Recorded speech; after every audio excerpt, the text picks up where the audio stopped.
ग्रामीण सांसद व भाजपा के राष्ट्रीय प्रवक्ता कर्नल राज्यवर्धन सिंह राठौड़ ने आज सोशल मीडिया के जरिए युवाओं से अपील की है कि वे किसी के बहकाव में ना आएं और सैनिकों की भर्ती वाली अग्निपथ स्कीम को समझें।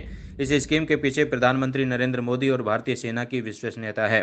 कर्नल राज्यवर्धन ने कहा कि अग्निपथ स्कीम युवाओं और देश दोनों के लिए फायदेमंद है। अभी जितनी संख्या में सेना भर्ती होती है, अब उससे कई गुना ज़्यादा संख्या में भर्ती होगी, जिससे युवाओं को सेना में जाने के ज़्यादा अवसर मिलेंगे। सुनिए क्या कुछ कहा जयपुर ग्राम सांसद कर्नल राज्यवर्धन राठौड़ ने। नमस्कार साथियों, सभी युवा साथियों से मेरी अपील है कि सेना की जो अग्निपथ रिक्रूटमेंट योजना है उसको सबसे पहले समझ लें। ये आपके लिए और देश के लिए, दोनों के लिए फायदेमंद है। मैं संक्षिप्त में आपको बताता हूं कैसे। सबसे पहले तो अभी जितना भी रिक्रूटमेंट होता है उससे कई गुना ज्यादा संख्या में रिक्रूटमेंट होगा, यानी आपको अवसर और ज्यादा मिलेंगे सेना में जाने के। दूसरा, हर 4 में से एक व्यक्ति को सेना में 15 साल और कम से कम नौकरी करने का अवसर मिलेगा। तीसरा, जो बाहर भी जाएंगे, आप देखिए 24 साल की उम्र में आपके आसपास कौन सा ऐसा युवा है जो 20 लाख रुपए कमाकर 24 साल की उम्र का हो। और यही नहीं, बीएसएफ, सीआरपीएफ, पुलिस, इन सब के अंदर आपको नौकरी करने के लिए प्राथमिकता मिलेगी। 24 साल की उम्र में ऐसा भरोसा किसके पास है, ये जरा सोचिए। चौथी बात, ये पहली बार नहीं है कि ये योजना हो रही है। दुनिया के कई देशों में इस योजना को सफल तरीके से चलाया जा रहा है, और दूसरे ही देशों में नहीं, भारत के अंदर भी अधिकारियों के लिए, ऑफिसर्स के लिए कई सालों से चल रही है। सेना इससे और मजबूत हो रही है। और सबसे आखिर में, इस योजना के पीछे 2 सबसे बड़े विश्वसनीय लोग हैं, संस्था हैं। एक तो भारतीय सेना और दूसरे प्रधानमंत्री मोदी जी। दोनों पे विश्वास रखिए।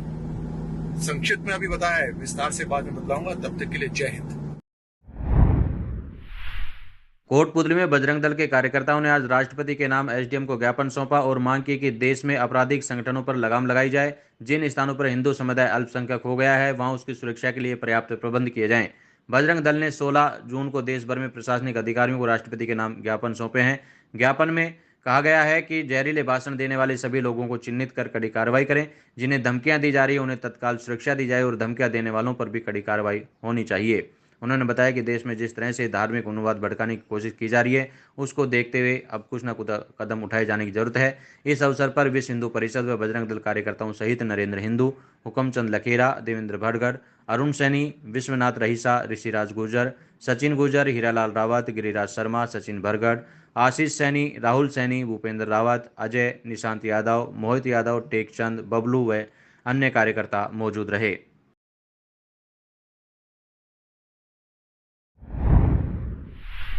कोटपुतली के नारेड़ा में बीती रात एक जर्जर विद्युत तार टूटकर नीचे पानी की नाली में गिर गया, जिससे वहां से गुजर रहा बैल विद्युत करंट की चपेट में आ गया और मौके पर बैल की मौत हो गई। गनीमत ये रही कि रात का समय था तो कोई राहगीर वहां से नहीं गुजरा। सुबह जब ग्रामीणों को इसकी सूचना मिली तो तुरंत प्रभाव से विद्युत आपूर्ति बंद करवाई। वार्ड पंच कृष्ण सैनी ने बताया कि विद्युत तार काफी दिनों से जर्जर था, जो गर्मियों के दिनों में गर्म होकर टूट जाता है। वार्ड पंच कृष्ण सैनी सहित ग्रामीणों ने विद्युत विभाग से तुरंत नया तार बदलने की अपील की है।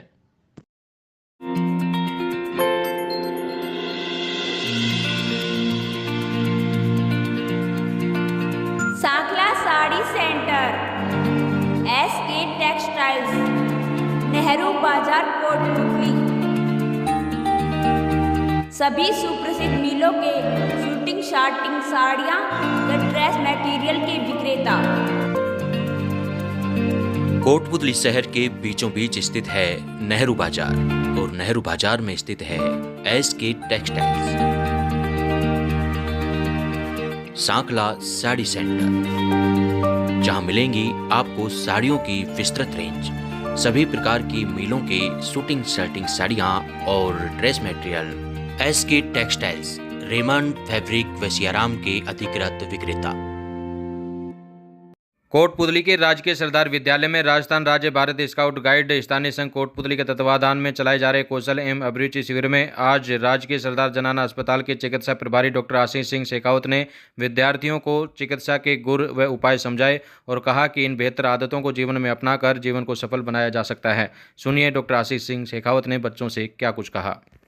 उठते हैं तो ब्रश करने की एक तो आदत सब बच्चों में होनी चाहिए, उसमें है। मेरे हिसाब से सभी करते हैं ब्रश, दोनों टाइम करते हैं, एक टाइम नहीं, दोनों टाइम 50% बच्चे करते हैं। एक ही टाइम करते हैं, नियम ये डाल लो दोनों टाइम कर लिए, ठीक है। तो दांत को अपने यहाँ कम ध्यान में दिया जाता है। विदेशी कल्चर में, यूरोपियन कंट्री में दांत का ज़्यादा फोकस है। अपने पहले दांत पे फोकस ही नहीं करते। जब दर्द होता है जब अपन डॉक्टर के पास जाते हैं, उससे पहले अपन नहीं जाते। और दांत भी अपना एक बहुत महत्वपूर्ण रोल है, हर ऑर्गन का बॉडी में और महत्वपूर्ण रोल है। इसलिए आज से आदत डालो दोनों टाइम ब्रश। और नाखून तो बड़े नहीं रखता नाखून, भाई आजकल फैशन है ना चिपली उंगली का बढ़ाना, कोई पैर का बढ़ाना, मैं भी देखता हूँ कईयों को हैं। और एक एक कड़े पे रखने का शौक है अभी कई छोटे बच्चे हैं। तो ये नहीं होने चाहिए स्कूल में। अरे जीवन खूब लंबा है, जब इच्छा तो पहले ना है। और एक लंबे बाल पीछे रखते हैं, कई लड़के रखते हैं पीछे। तो आपको बता दें कि डॉक्टर आशीष सिंह शेखावत ने यहाँ ग्रीष्मकालीन अभिरुचि शिविर का निरीक्षण भी किया और बच्चों से बातचीत करते हुए उनकी हौसला अफजाई भी की। आपको बता दें कि यहाँ 42 विद्यालयों के 189 संभागी भाग ले रहे हैं, जिनमें जूडो, कराटे, मेहंदी, सिलाई, कढ़ाई सहित विभिन्न प्रकार के कौशल बच्चों को सिखाए जा रहे हैं। साथ ही यह शिविर 23 जून तक अभी जारी रहेगा।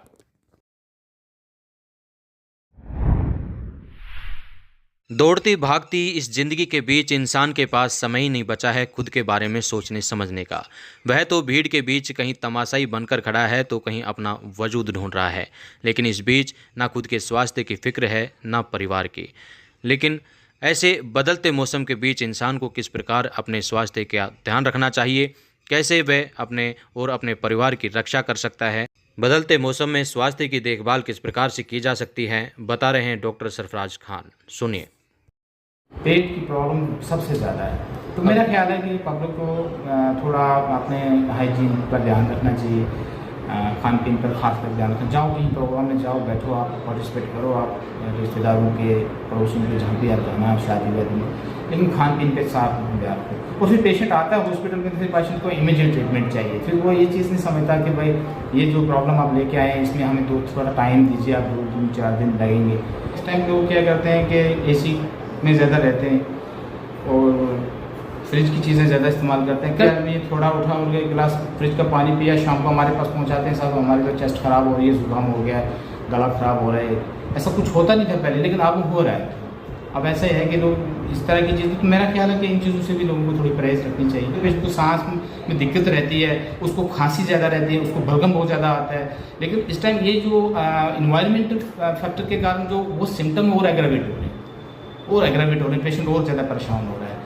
फिर साथ साथ वो पेशेंट को और भी मतलब जैसे गैस्ट्रोएंटेराइटिस हो गया, एंट्राइटिस होगा, कोलाइटिस हो गया, इस तरह की प्रॉब्लम्स में भी पेशेंट भुगतना पड़ता है। तो कहीं ना कहीं मुझे लग रहा है कि पेशेंट जो आम लोग हैं वो इस चीज़ के शिकार हुए, जो उनका डिफेंस सिस्टम है, जो उनकी इम्यूनिटी है वो काफ़ी वीक है। मतलब तो लोगों को थोड़ा अपने खान पीन पे खास ध्यान रखना चाहिए।